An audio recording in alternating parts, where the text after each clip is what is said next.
Yeah, mentally he's continuing to work in practice, get his player development work in, treatment, everything that will allow him to be the best that he could be on the floor. And he will have a bit of a minute increase tonight. And as far as this Wizards squad, 3, maybe 2, if Porzingis doesn't go, scores that can be lethal, over 20 points per game. How do you defensively approach that tonight?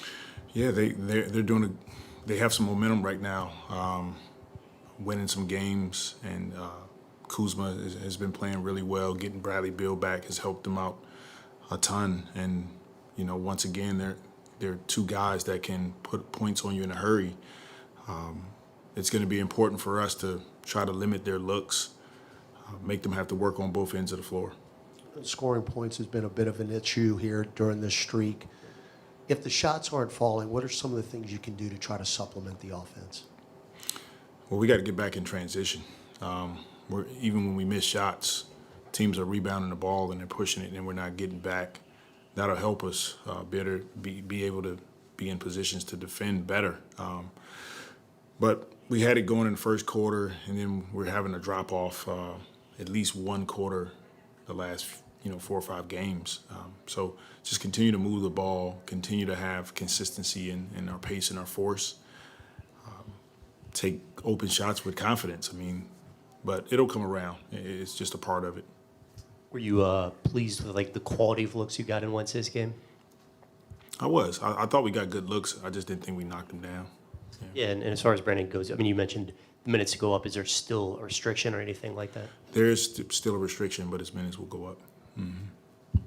And with BI coming back and Naji going to the bench, do you think that'll help the second unit, just having Naji's presence there as a guy who can break down the defense, kind of take some of that off of Jose, allow Jose to play off the ball a little bit more? Most definitely. Naji and Jose both spark our team, and having those guys come in your second unit allows us to some more toughness. It allows us to drive the ball. Both of those guys are excellent at driving and getting to the paint and finding teammates, and then they're really good defenders. So it should definitely help us. Coach, we all know 1-12 start ended with the playoff run, the "we got to fight" speech. CJ talked a couple of games ago about how the fans can be fickle. Can you give us your thoughts on just the honeymoon periods in the coaching profession, and if you're kind of feeling that maybe the fans are asking questions with different emotions now that you've been in this hot seat for 120 games?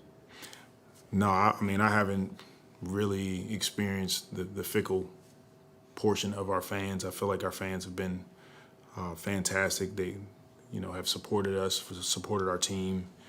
Everybody has their own perspective, and respectfully for me, it hasn't been that way. I think the fans have been behind us, and we look forward to continuing to go out and try to make this city, this community proud of the way we represent them.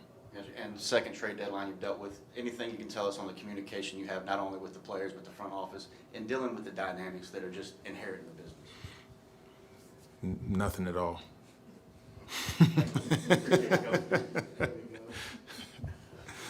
All right, thank you guys. Thank you, Coach.